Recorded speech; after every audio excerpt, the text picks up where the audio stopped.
Let's welcome Chris Lindsay and Chris Perkins to Dragon Talk. Yay! Yay! Chris's! I love you, Chris! Oh, man. You have a lot of fans here. That was Puppy, by the way.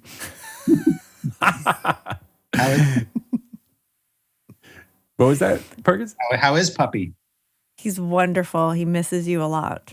And it's true. He really does love you. I know. Rare that Puppy wasn't shouting out Milo at all. He's not as big of a fan of dogs. Milo's very upset because I won't let him jump in my lap right now. Well, why won't you? He's part of this. Because he'll stick his nose in my chicken soup. Are you going to eat chicken soup while you do this recording?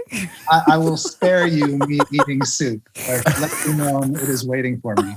I'm afraid you might have to heat that up after we're done here. You don't want to see me eat soup. It is not a pretty sight.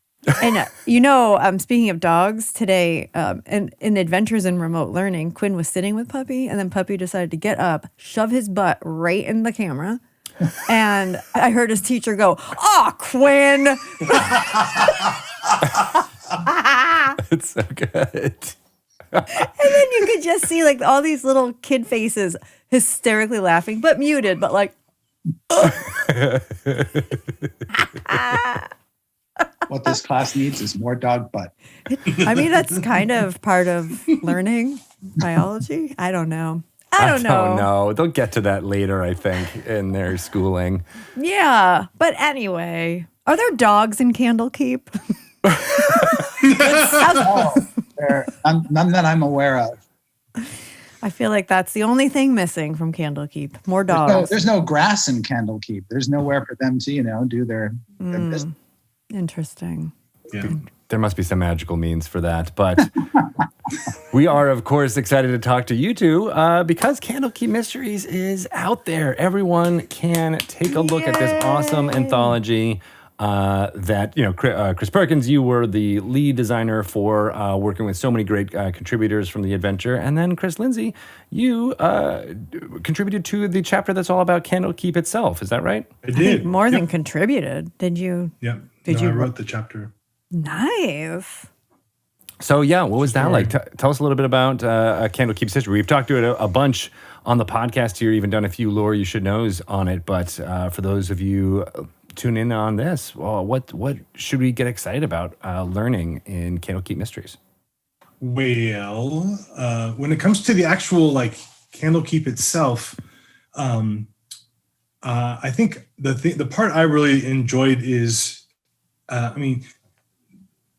basically trying to bring the entire environs inside the keep to life, right? Trying to, introduce the various NPCs in a way that the Dungeon Master can easily bring them into their game and breathe life into them and have their players interact with the characters in a way that shows them that Candlekeep is a living, breathing place. It's not just this cold, dark receptacle of knowledge that you drop your book off in a slot and then get a ticket and get let into, right? So one of the most fun things was just taking all of the bits that had come before and kind of weaving them together in a way that made all the NPCs work. And that was one of the unique challenges, was because you had so much old lore to sift through. How did you decide what to focus on? That's a great question.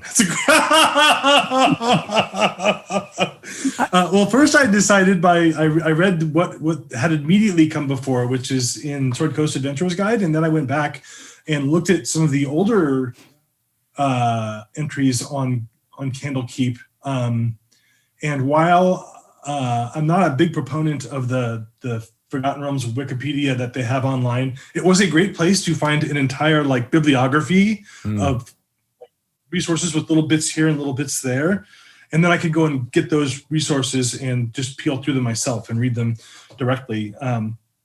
But one of the most exciting things, though, was when I was trying to differentiate what we were creating now from what came before, was going online and looking at some of the biggest and coolest and most different libraries that we have in the really real world, and seeing what types of things that they did in their libraries to make them interesting and unique, and to develop the experience that people have when they go into those libraries. And so, and then no way. kind of getting into that headspace and figuring out, what little bits I might add here and there. And there's no one thing that you could see that would be identified as, oh, this is that library, this is the other library.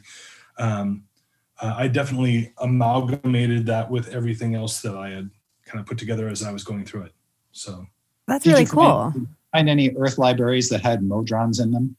I did not find any Earth libraries with Modrons in them. No, but yet. There were some that would have easily fit a Legion of Air Elementals into, though. I want to hear more about that research. What sorts of examples did you? I know you said they wouldn't be identifiable in the book, but can you give us some examples of libraries that inspired you? I could not. I'd have to go back and look, but there were some crazy libraries with like shelves that just the way they did their shelving and stuff, and they would find artistic ways to spiral the whole thing as it went up into the rafters, and then talking about how people would get access to various types of books. I don't, it's been a while since I did that research, so I don't recall what the exact names of those libraries were. I could probably very easily, in a couple of minutes, go through an online search and do your research again, please, yes. Mr. Lindsay. Show us how you did that research. I'm remembering, I just know I've seen some pictures too of what you're huge. talking about, that like spiraling. I think it's a bookstore in Japan, if I'm not mistaken, that has like... It might have been. I know there was one in Japan and there was one in China, and their use of space is amazing. And then there were a couple in Europe as well. What about the Library of Alexandria? Did you go there and check it out? On Watson's Library dime? of Alexandria. No, I did not. I didn't travel anywhere except for on the interwebs. The internet. I had the power of the internet, you see, and I used it a lot for inspiration. That's awesome. So yeah, that's very. And cool. actually, it's been a couple of years since you wrote that material, just to give people a glimpse. Oh, yeah, it's been a while. The time frame we're talking about here, Chris wrapped up his work in 2018, I believe. Yeah. Oh wow. Oh my god. It's been a hot minute. Yeah. Perkins, this has been a project that's been going on for as that long, as far as conception. Part of the reason why Chris's work wrapped up so early was we wanted to send it to the other writers working on the adventures so that they would know what parts of Candlekeep we're preserving and what's important about the location. And so having Chris's written words in hand so that we can just send that off with all the other stuff that we send our freelancers, the templates and everything, was immensely helpful to them, or at least I believe it was. I would The imagine. fun part was inventing new things for Chris to quash. Okay, so that was a question. So Chris Lindsay, when you were sifting through all of the older documentation about Candlekeep, but you were also creating new things. Mm-hmm. Yes. So then what is the process for, because this becomes canon, obviously. Does it go before a committee of Chris's where Chris is like, rejected, approved? Yes, it goes to a committee of one. And he's really close by right now. He's really close. Is he right there? He's on the bottom row for me. Right there. So I mean, a couple of the ideas got in just fine, and I think my goal when I did that was just to come up with a bunch of what I thought were really cool ideas, and then just barrage him with them, and then he could choose whatever he wanted to put in there, because I know that I had overwritten a bit, so it wouldn't all make it in, but I think the parts that did are really fun and exciting. And another process thing, as a lead on a book, I don't stress out about making decisions too early in the process about what to keep and what to cut. There's a point where we take all the Word files and we flow them into InDesign, which is the actual program we use for building our books. And it's really at that point when the text is actually on the page and space has been blocked out with art that hard decisions, capital H, capital D, have to be made about what stays and what goes. I don't think some of the decisions were that hard. I think a couple of things got cut were cut for good reason. Some of them are easier cuts to make than others, for sure. Sure. And What were then- some of those more fanciful ideas, if you don't mind just giving some examples? I'll give you one. I had written up an idea for basically a magical form of TED Talks that took place in Candlekeep. Oh. And it was, I will not lie, it was a huge stretch. So wait, this is what got cut or that made it in? Got cut. Yeah. Oh. Yeah. No, it's okay. It's okay. I will still totally use that in my home game and stuff, but the things that got in there, I think, were far more vital to the kinds of stories that we need to tell and that everybody will want to access. So. And then Very when you cool. were talking, you mentioned something about NPCs and the Chris Lindsay. Yeah. So I'm a big fan of a bunch of the NPCs. In particular, though, there is what was his name? There is an ogre with a headband of intellect sitting in the inn. And my only goal with that ogre was to basically give him a different book from the book he was studying the last time the player characters met him in his hands for him to discuss with somebody else. In Descent into Avernus, right? Yeah. So he's fun. And he was an easy, just like, oh yeah, he's still in there and he's still hanging out. And he had this book before, but he's moved on to this other book now. And so we just gave him a new book and rolled on with it. And if we ever see him again, he'll have a different book. Hopefully it's like he's reading a fantasy ogre. series. Like he's on book 3 of the Chronicles. I feel like romance novels would be kind of fun as a nice Yeah. little escape for him. I would like that. Little Yeah. Fabio ogre there with long flowing hair, but the body of an ogre. I would love that. Giving each of the master readers names and personalities based on, like, who they are and the kinds of things that they studied. Like, I believe that there's a master reader whose responsibility are the planes, and they are a Githzerai, Oh, nice. right?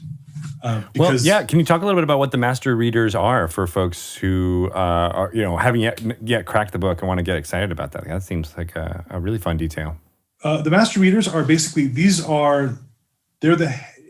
of the head of a school of thought or a school of, knowledge, right? Although it's not really a school per se, it's a library, but they are professional experts in a specific zone of knowledge. They might have, like, let's say if you looked at them as a character, they might have proficiency in a great number of knowledges, but in this particular one, they are the known expert. Each one of them are. And I think for that purpose, because I believe we have 4 skills in the game that operate as knowledge-based skills, right? We have Arcana, History, Religion, and Nature. I broke each one of those up into 2 different subsections and then assigned a master reader to each one of the subsections. Neat. Nice. So it can kind of feel like this is like the professor or the expert that you go to if you have a question around nature or the subset of those, which people can check out when they see the book. It was clear that you would interact with them, so I wanted to make sure that they had a name and a face and a personality and you know what they look like and all that kind of stuff. I love that. And that's the kind of content we know that DMs really appreciate, because if you're going to drop Candlekeep into your own campaign and the characters are going to come here looking for knowledge, they're going to want sort of single points of contact in Candlekeep. And having these master readers fleshed out a bit just gives the place a little bit more personality. I like that too, because you can also, if you want to use some of the group patron rules from Tasha's Cauldron of Everything, like you can very easily slot one of them into being a patron along the line of the academy and things like that. Yeah. So Perkins, we talked about how you used Chris Lindsay's Candlekeep material, sending to contributors and getting them on board. And that was a big part around this book, was working with a whole bunch of some experienced writers on this adventure. Can you talk a little bit about how that idea came about? Oh, absolutely. So if you trace my roots back far enough in the company, you'll discover that I first landed at Wizards as the editor of Dungeon magazine, which is or was a platform for basically presenting short adventures. And so this is very much in that same vein or model. And I felt like I was revisiting familiar, much loved ground in being able to basically present a product that was a series of short adventures. But what's wonderful about Candlekeep is that they're all sort of thematically linked to the keep itself and to this idea of books driving stories, and books being just kind of a treasure and a discovery in and of themselves. And so as soon as we hit upon the idea of fleshing out Candlekeep and making that sort of the centerpiece of this product, then I sort of hit upon this idea of what if all the adventures are basically inspired by the discovery of a book? Mm. And at that point, it's like, okay, I want to reach out to a whole bunch of different people to make sure that the adventures, that the ideas that we get are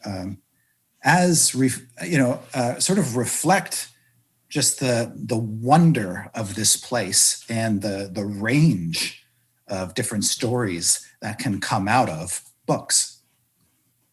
And so I cast a big net. I sort of surreptitiously threw out an innocuous tweet just asking people who some of their favorite writers were.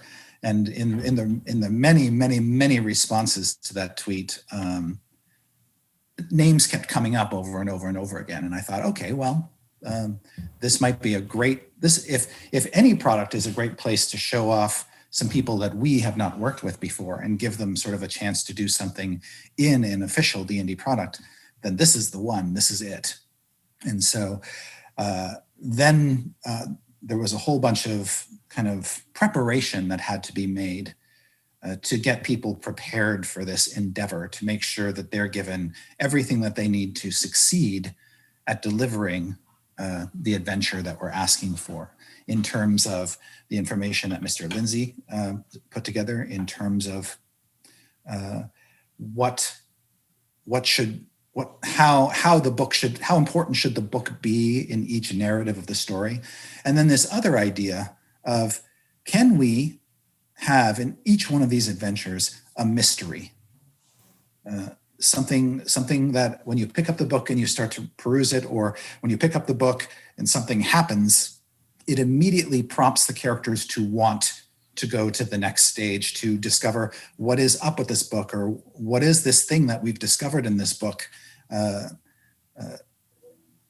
Having that mystery at the core, I think, was very, very important. And then the challenge, of course, is when you have many people, each working on an adventure, each tied to a book, all sort of based around the same location. How do you make sure that they're all different from each other? Because all of the writers are basically working off on their own. They're like satellites in orbit of a planet, and you don't want them colliding or anything like that. You've got to make sure that each of them has an idea that they love, a story that they want to tell, but it's different from everybody else's. And so a lot of my upfront work was looking at their ideas for what their books would be, what mysteries they would present, and how the adventure would unfold, and just making sure they were all different from each other. And if they weren't, if there was overlap, like somebody had the same hook as another adventure, then finding ways to sort of separate them a bit more, or preserve the intent or the overarching idea, but maybe have a slightly different approach.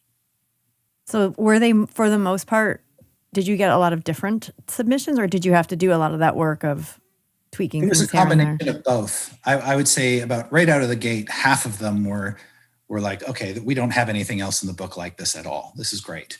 And then the other half were like, okay, these two plots sound almost the same. By coincidence, often involving different monsters or whatnot, but what the characters are trying to do is basically the same. I think we had a couple, for instance, books that shed light on old murder mysteries that then the characters want to go and solve. And so we pushed one.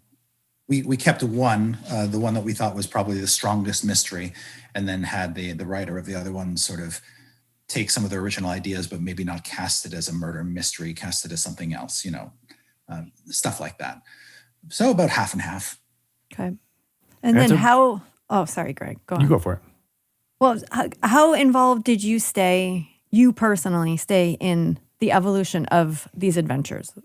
Were you their point person, or were they assigned different people to help them develop? There were 2 point people on the product, basically. Me for all things creative, and then my producer, Bill Benham, who basically manages all the behind the scenes stuff. Yeah. Like, hey, your contract is held up. Bill is the person who can sort of figure out what's going on there, knock on Hasbro's door. But if somebody had a creative nut that they needed to crack, for instance, then I'd be the one to try to help them do that. And my goal was to try to keep those doors open. But the way it largely worked in this pandemic universe we live in is I had them fill out a pitch document where they told me what their book is and what their mystery is and what the adventure is.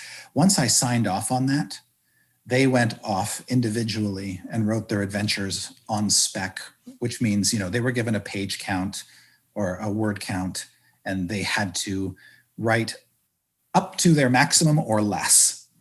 Oh. And then what they did is we had milestones where, like, for instance, they'd turn over a first draft, and then I would spend a couple days reading it, providing comments, and then sending it back so that so that they had some feedback, as well as some just sort of directional guidance on how we say things or how we word things in a D&D adventure. They could then digest all of that feedback, make the changes, and then sort of take their adventures to their final drafts. So that feedback piece, I think, was very, very important for them, because it gives them a clearer sense of what my expectations are. And also it allowed us to sort of potentially intercept future problems and deal with them early. So that when we got the final adventures, there were no surprises for anybody, That makes sense. Yeah. And I mean, I think we've talked to a few of the authors here on Dragon Talk. We talked to Mark Humes and Kelly Lynn D'Angelo last week, as well as all the previews and other interviews that are going out there. And it was really interesting to hear them say how, if you're a DM who is used to performing or just writing notes for yourself, it's a very different animal trying to write an adventure for any DM to pick up and read, as well as any combination of player characters in there. And so your guidance there must have been invaluable. Yeah, and pretty extensive, because adventures are intricate, of course. They have so many moving pieces. Every encounter has its own needs, but it's like writing a technical manual. You are writing it for somebody else. You're not writing it for yourself. And you don't know how experienced the dungeon master is. And so the way that you phrase things in the adventure, the way that you structure and organize your encounters is hugely impactful on how well they play in the hands of somebody else. The other big thing that is the lead that I get involved in, of course, is once the writers have turned over their material, that's just the first third, in a way, of the process. Then comes play testing. The adventures go out, and as soon as an adventure gets a whole bunch more eyeballs on it, you discover things that weren't obvious before, or things that the playtesters sort of brush up against and maybe they don't like, or maybe they really like, and maybe they like something so much they want even more of it. And so when you get playtest feedback, it has to be analyzed, of course, and that falls on the lead as well, is to process all the feedback, decide what needs to change, if anything, and how do we just improve the user interface of the adventure? Because mostly what you get from playtesters is, an account of how well their characters performed, to get a sense of, is this adventure just too hard, or is it too easy? Was it a cakewalk, or was it a grind? But you also get a sense of, they had trouble just running this encounter. They did not understand it based on what the text was on the page. And so the challenge is then, okay, well, how do we recast this text to make it so that it's not that big of a problem? Because of course, once the book is out in print, we're going to have hundreds of thousands of more playtesters. And so the playtesting process is so key to ironing out the wrinkles in the bed sheet before they show up and sit on it. And then of course the editors come in and they're doing cleanup of the text. They're tightening things up and sort of like tightening screws on the car so it doesn't fall apart when you're driving it around, and sort of beautifying things. And then of course the last step of the process is just getting the whole darn thing to fit. Because 256 pages can feel very limiting at certain times, right? And it gets gobbled up super fast, and that's where for me it's the most joyous part of the product, because it starts to feel like a real child, like a real thing. It's a real boy.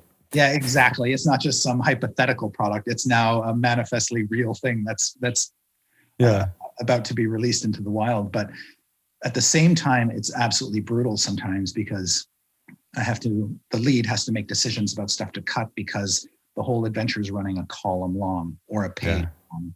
And it's like, well, how do I lose a page out of a 12-page adventure? Whoosh. Yeah, exactly.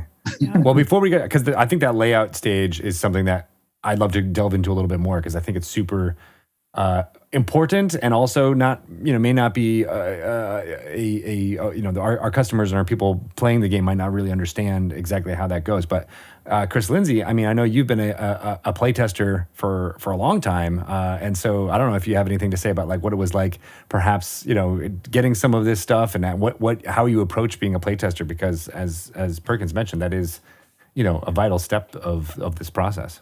Well, one of the most important things I think as a playtester, particularly because when I am playtesting, I generally speaking am the dungeon master, and I like to get the book or the adventure that I'm going to run, and I sit down with it, and I don't even worry about the fact that it's not in a finished state. I just start reading it and prepping it like I would any other piece of content, as though it had just been released.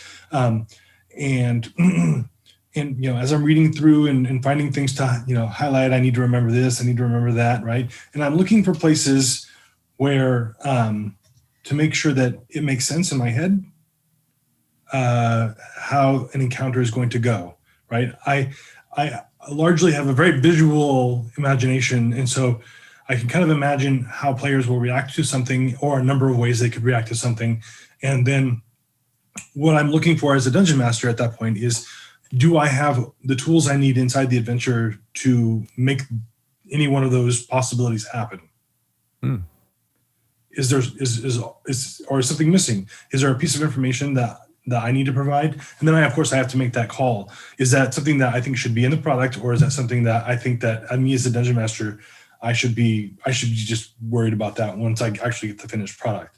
And then I make the notes and run it. And then once you run it, of course, no plan survives contact with the enemy, and in this case, the player characters, because PC stands for plot corruptor, not player character. At least in Chris Lindsay's games. And those play testing, once you get the actual active play testing going on, first of all, I tend to playtest with folks that I know that are extremely patient, mainly because my regular games tend to run at a very fast clip. I keep a really solid pace going through them. I like to move them along like action films, even if it's a exploratory action film, like say an Indiana Jones movie.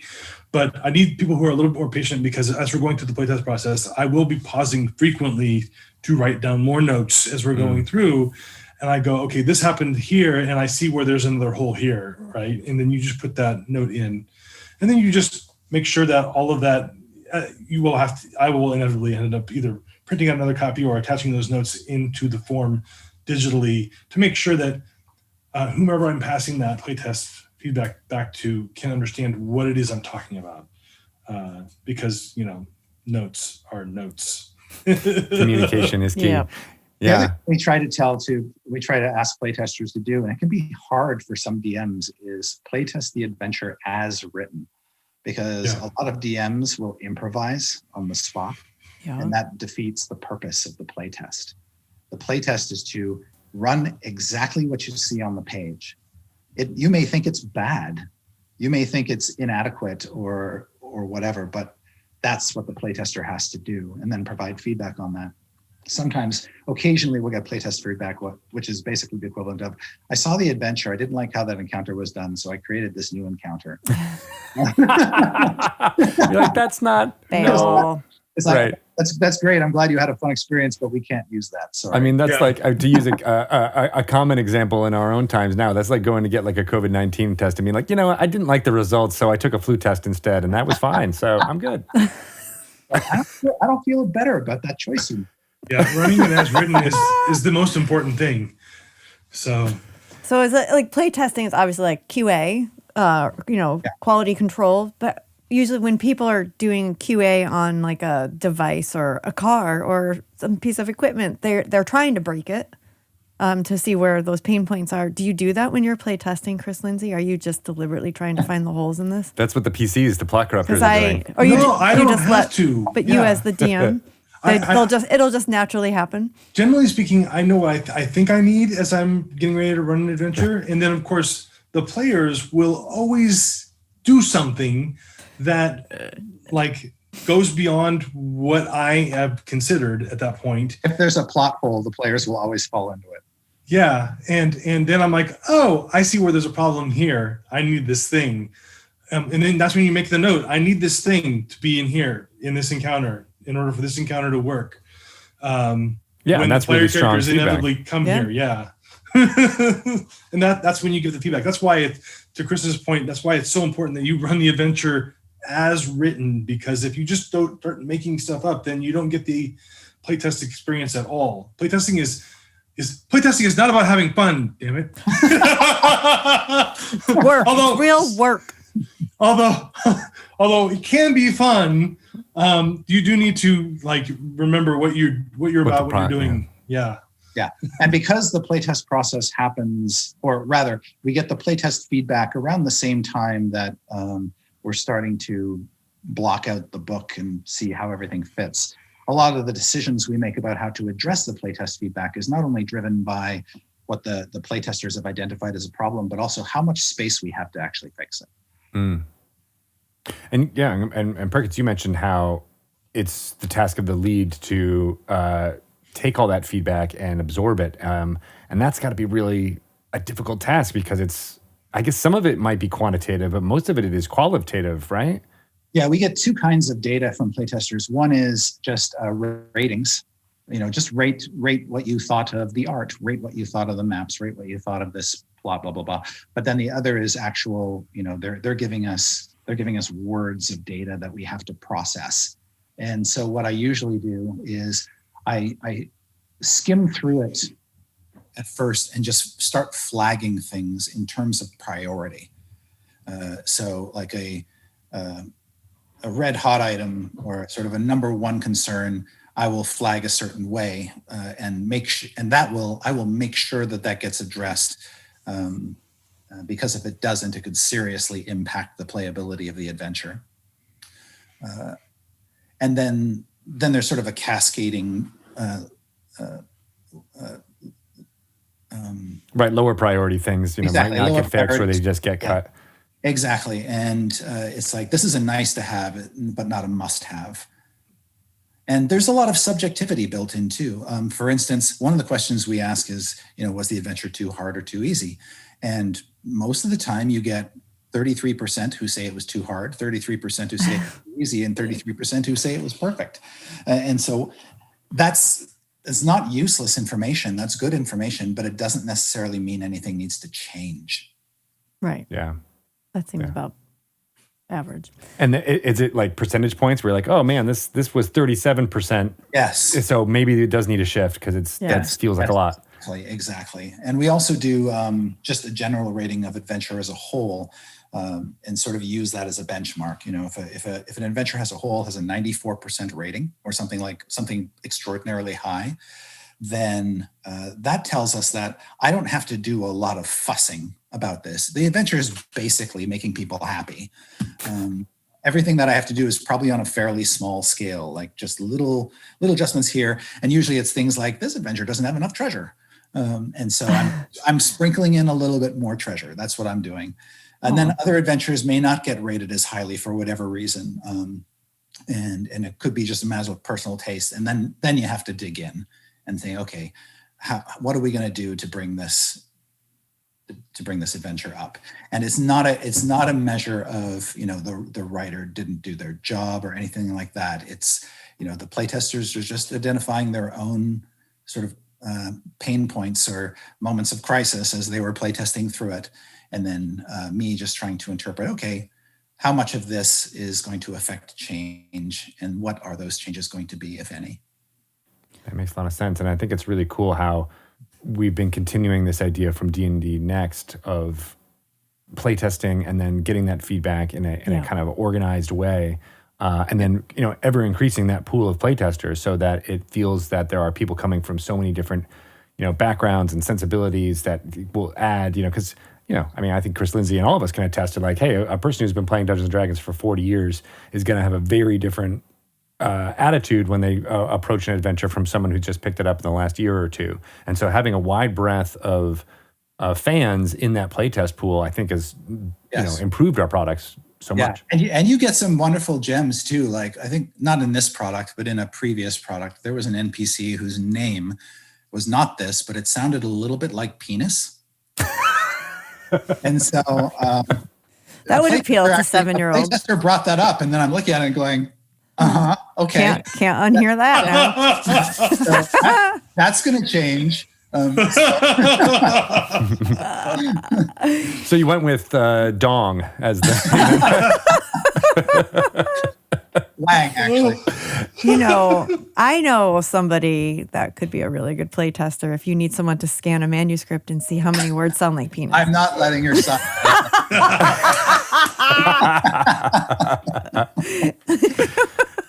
He works for real cheap. Or any boy his age, for that matter. Yes, that's smart.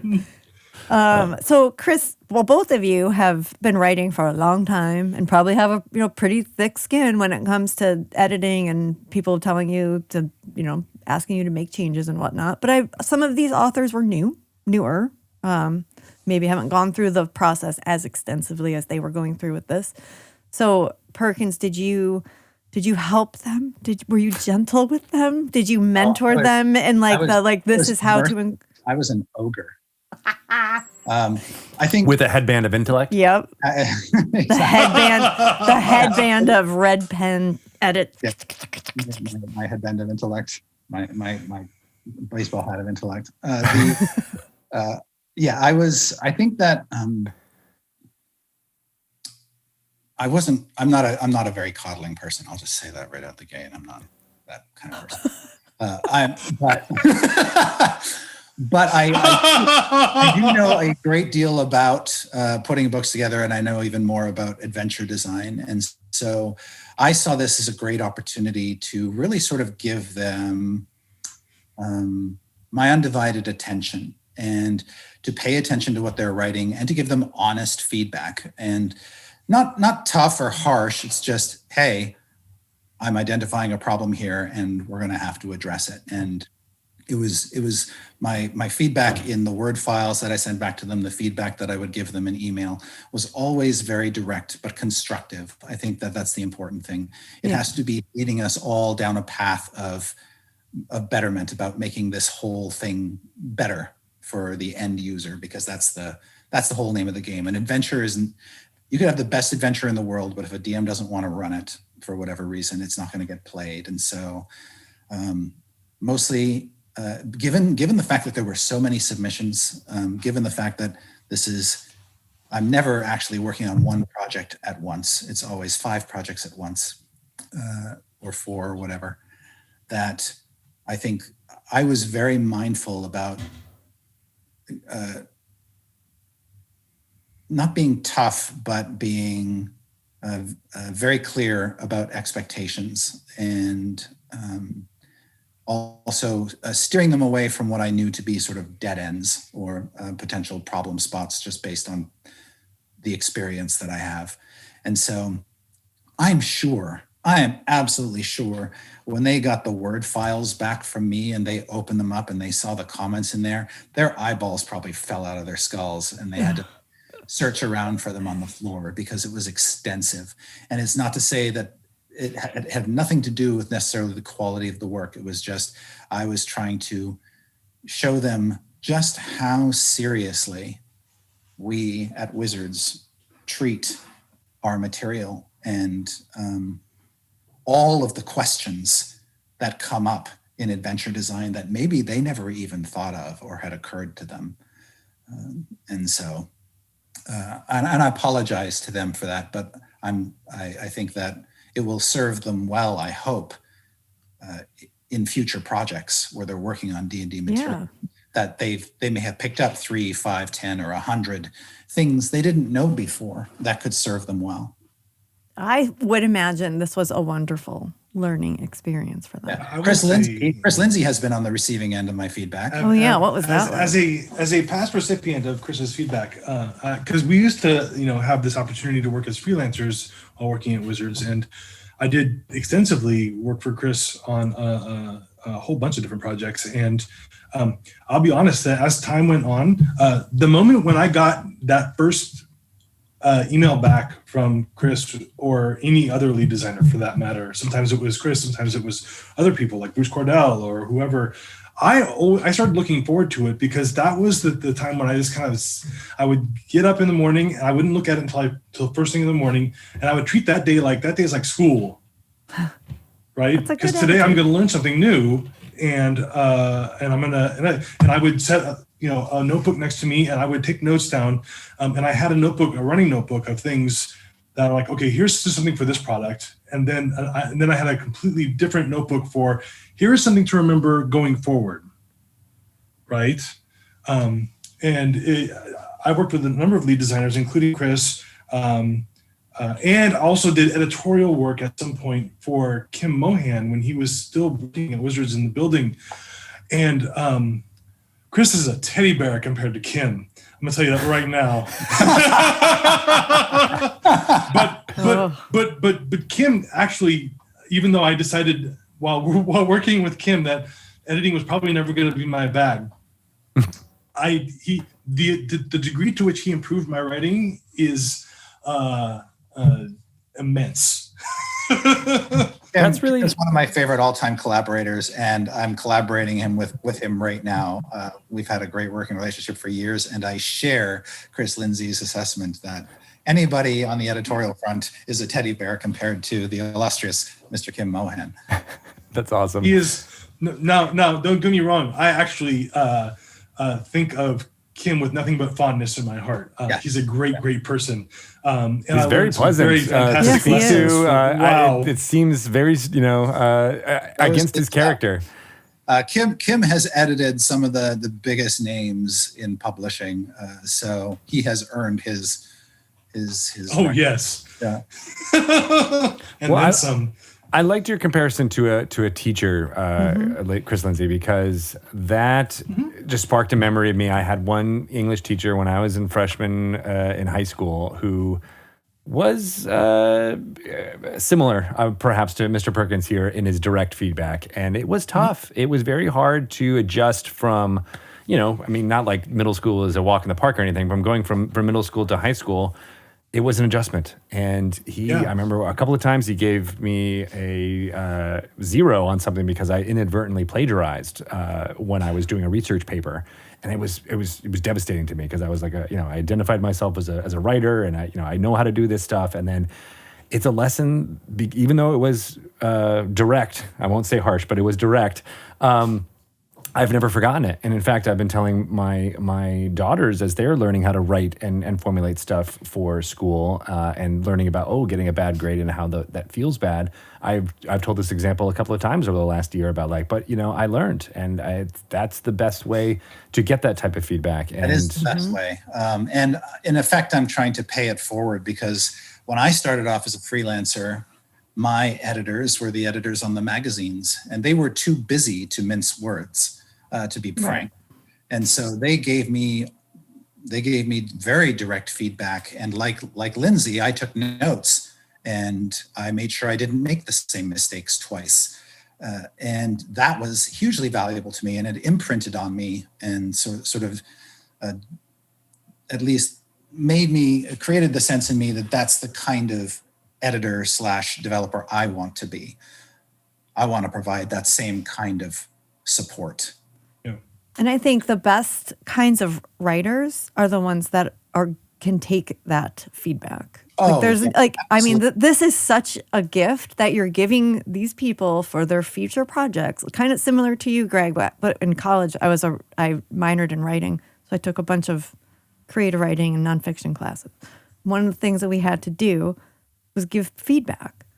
And like the part of the process of that is you do it out loud, you do it in front of the whole class, and you have to be direct. Like how you form your feedback and how you communicate your feedback to a writer is just as important as how that writer receives it. But you also do have to learn like how to accept feedback. Yeah. And it's a very hard skill for some people to work on, to hone. But you get attached to your words. The first couple of times can be painful. But yeah. You just, you have to give yourself a chance. You read it, you put it down, you walk away, you deal with your feelings, you come back, you look at it again, and then try and now you just try and break it down and say, okay, how can I make myself better with this, right? And there are going to be people who just, for whatever reason, don't respond, not necessarily to the direct feedback we're talking about, but other cues might just be like, hey, I didn't like that working relationship for whatever reason. And that's why there is that bond, I think, between editor and author, is because when you find a collaboration that works, and it clicks, it does. And, it's also okay to be like, hey, that collaboration didn't work for me because of whatever reason. And I think that, by providing this experience, people will kind of understand that and get to it. But it's really great to look under the hood here and see how the process of building this book goes. So I wanted to go back to that last third you were talking about, Mr. Perkins, about like, once it's already being laid out and things are being cut and decisions, the master decider needs to figure out what goes in the book and what doesn't. What's that process like? So by the time the book is being assembled in InDesign, the art order has already been done. And in fact, the artists are actually working on the maps and the illustrations to go in the book. So when you create a file that the text is going to go in, you can start blocking out the art. It's basically leaving space for all the art and map elements while you're laying out the text. One of the interesting things that happens when you import a file from Word into InDesign is you realize almost instantly whether a writer has applied their styles correctly or not. Because if they haven't styled their Word file like they've been asked to, and you drag it into InDesign, you get some real garbage. In terms of the text is not laying out properly, it's all in the wrong fonts, all the bold and italics are gone and have to be reinserted manually. Paragraphs breaks may not be where you intended. Bulleted lists will be gone. Tables will just cause InDesign to cough up a lung. But if you followed the instructions that you were given and you formatted your Word file properly and you applied styles correctly, it's a painless procedure, and the text flows in, and everything that's bold is bold, and everything that's italics is italics. So one of the first hurdles to overcome is in laying out the book is just making sure that everything is styled correctly when it hadn't been previously.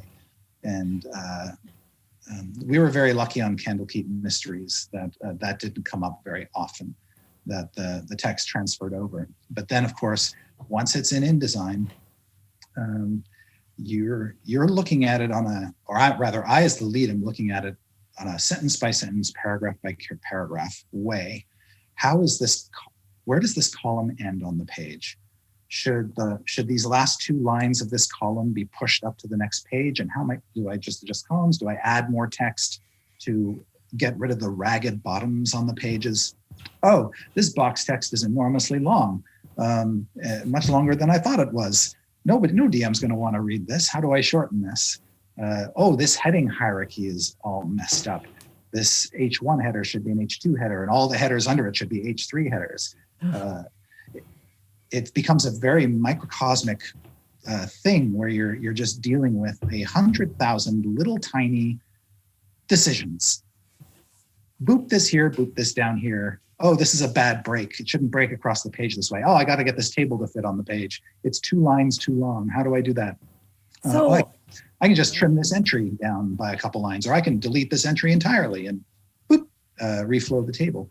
And so you just go through this exercise until you get to the end of each adventure. And then at the end of each adventure, you've got to, by the time you get to it all in the end, you've got the makings of a book. But then you have to, if there's any lingering playtest feedback, as I mentioned previously, I now have to sit down and figure, okay, the playtesters had a problem with this encounter. It was too easy. They all said it was too easy. How are we going to make this harder? But this adventure is a quarter of a page too long. So I'm going to cut this part of this encounter entirely because it wasn't that fun anyway, or it was, it's not the most magical part of that encounter. And I'm going to sculpt some new text that's going to fit into this amount of space that's going to solve all these playtester problems. I'll write that text out, and then I will, once I'm done, I'll make sure that another editor has a chance to see it, because God knows what I just wrote, right? So, hey, Kim, would you mind reading this text to see if I did not insert, a bad comma or type the same word twice in a row or some weird thing. Nobody's infallible. And that's the kind of exercise or process that happens during the book building. It's a very bit by bit, section by section crafting of the page and how the page looks like. And then you have to look at the page as a complete thing and say, is this a beautiful page? When it's next to the page beside it, is the art in the right place? Is the text that the art pertains to even remotely close to it? And if it's not, how do I move? Where do I put that art? And what does that do to the flow of the text? Oh, I hate that. I hate making a change to something to get it to flow just right, and then realizing afterward, oh my God, the art's in the wrong place. I now have to take that whole big chunk of that page and move it somewhere else, and suddenly everything has reflowed, and I have to go through all those decisions again about how things are laying out. Live and that sounds learn. like a hoot. It is the most fun part of the process because, as I said before, it feels like a real book all of a sudden. It's got all the pieces in place, and it's a beautiful thing to behold. A lot of people's work is represented on that page, and it is an honor to be able to get it all to fit and to get it to sing. I think it sounds awful. It's not for everybody, but in design dweebs like me and Jeremy Crawford and Kim think it's heaven on earth.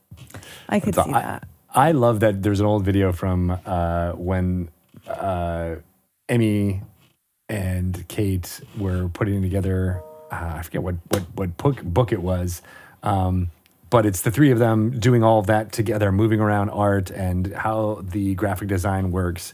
And you're right, it's just there's something magical about like taking all these different parts and bringing them into one whole creative work.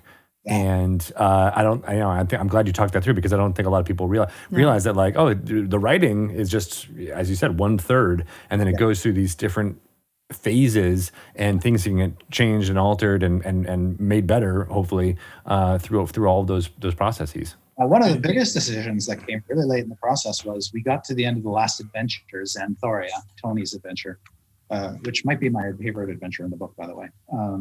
No favorites, but I really like that adventure. We had one blank page, page 224 was blank, because Xanthoria ended up being a little bit tighter than in its final form than we expected, and so I had to sleep on it because I didn't know what the heck am I going to do with this last one page. I don't have any one-page adventures. I can't fit any more content in this book, and I don't want to just pad something out, particularly since it would throw a bunch of stuff off.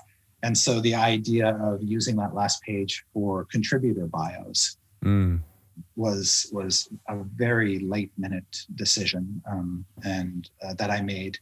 And the reason I chose that over something else is I think that in an anthology product where you have so many voices, particularly voices that people in the community may have never heard of before.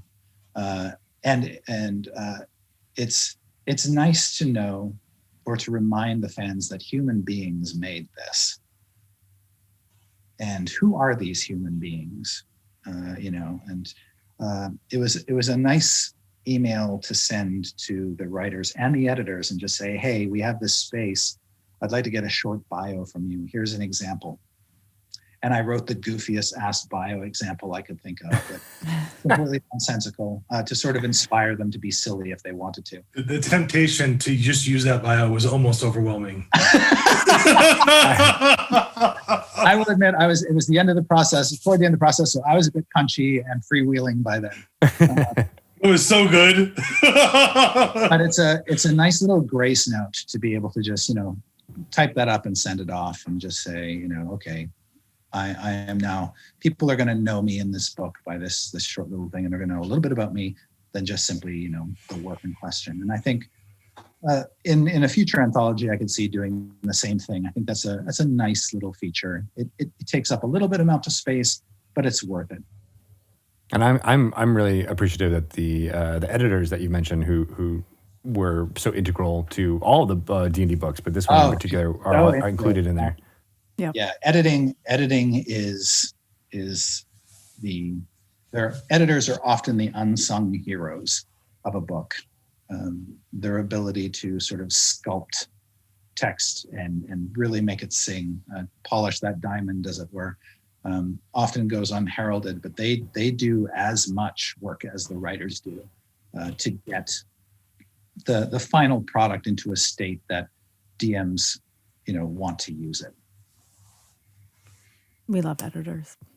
Editors are One of the coolest things about, I think, the products are no different than any product in any other industry. It takes an entire team of people working together to make the final, output of those efforts happen. It's Or no working one hard, for that matter. Not always working together, but they're working. Well, yeah.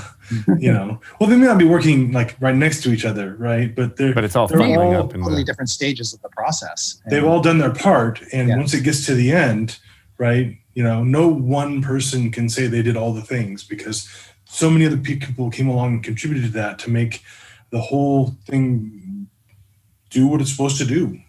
Yeah.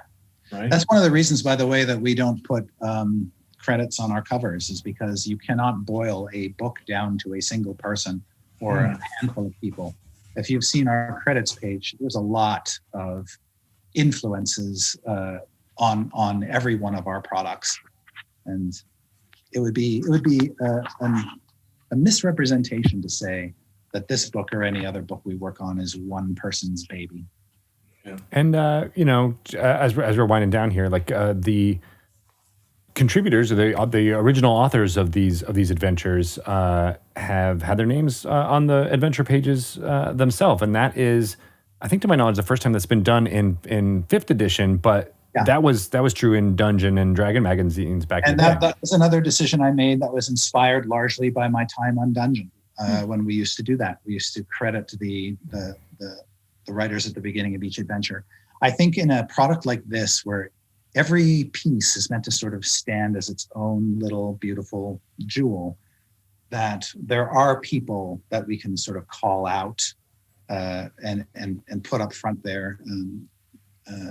And I think that's great, because a question we often get asked in some of our other products, like our big adventures, is I see everybody's name in the credits, but I really don't know who did what. And I'd like to thank so-and-so for their contribution, but I don't even know what their contribution is. This sort of helps get around that, because these are very clear break pieces. Whereas something like Rime of the Frost Maiden, the writers are much more entwined, and it's a lot harder to separate one person. It's not a case of like one person wrote the entirety of one chapter or anything like that. It doesn't have the clean breaks that a book like this does. And so here it seemed very intuitive to do that kind of thing. And but we'll see how people like it. And if they like it, if they think this is a great way of presenting that information, we'll continue it. And last question here. We haven't really kind of highlighted this, but you wrote an adventure in this, Chris Perkins, right? I did. This was the adventure, Book of the Raven. I wrote as a model for the others to use. So it was written before anybody else started. Basically, I was writing at the same time Chris was working on his Candlekeep section. And because I thought it would be easier for the writers to see, here's what I'm expecting. I'm not expecting exactly this, but here's what one of our adventures looks like in the template I'm giving you. Here's how long the adventure is supposed to be. And, you can look at it and see formats and things like that and kind of see how I took a book and the mystery in it and sort of did the adventure. So it was written as a sample originally. And I left it in the book because it sort of we needed a level 3 adventure that was basically going to fill the right amount of space. And so I just left it in there. You were selling it really hard there. You're like, it's so good. We just needed, it was filler, basically. It was just a sample. It was totally filler. Cranked it out. I love that even like your sample writing makes it into a finished book, to an official book. I must admit, there is a pang of embarrassment. Like I probably could have put something else in there. It's not a vanity thing for me, but I thought that the adventure, it has a very simple structure. Hey, you find a treasure map in a book, which is it's sort of easy to run in that regard. But it also showed that you don't need to center your adventure around combat. This is more of a mystery exploration, Scooby-Doo type romp than a go murder the monsters in their dungeon type adventure.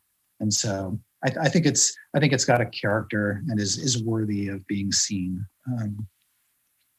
Nice. Well, yeah. I can't wait for people to check it out. I mean, like I said, it's available now in stores. If you've been watching this in video, you've been seeing Mr. Perkins pick up the alternate cover, which looks very awesome. Oh, shiny. Yeah, so good. And so good. Show us the back. Show us the back. Yeah. This beholder is in one of the adventures. Nice. So it's in an adventure titled The Curious Tale of Wisteria Vale. So Chris, Lindsay, is there a copy of Candlekeep Mysteries in Candlekeep? Yes, it looks just like this. Yeah. If I brought that book, could I get in? Yeah, let's say No, you would not. Why? Seriously, when I did the cover art order for this book and handed it off to Kate Irwin, my sort of request for her was, let's make this look like a book that you could find in Candlekeep's art. Nice. And it does. Yeah. It's one of my favorites. I know we're running a little long, but we do have a listener question that I want to get to. Do it. Really quick for both of you. Your opinion. This is from Mofo TY86 on Twitter. I want to hear what Mofo has. Hey Mofo TY86. Okay, what are your top 5 subclasses that would work best with these adventures? Oh, goodness. Maybe top 3, top 2? That's a hard question to parse because every adventure is so different. Yeah. How about yours? How about your adventure? Subclasses. Goodness. Should have started with this question, huh? Or let him think about it for a little bit ahead of time. Should have sent them to you in advance. I would say for my adventure specifically, I don't recommend Assassin. Arcane Trickster is great. Thief is great. Warlocks will have a lot of fun. Wizards will have, any of the wizard schools folks will have a lot of fun, but I would say it would be helpful to be maybe a transmuter. Beyond that. What about an inquisitive? Since it's a investigative thing, right? Yeah, if you want to go bring a little Eberron into your Forgotten Realms, mix that chocolate and peanut butter together, I would say that would work wonderfully. Basically you're just kind of stomping around a haunted house or a thing that feels like it might be a haunted house.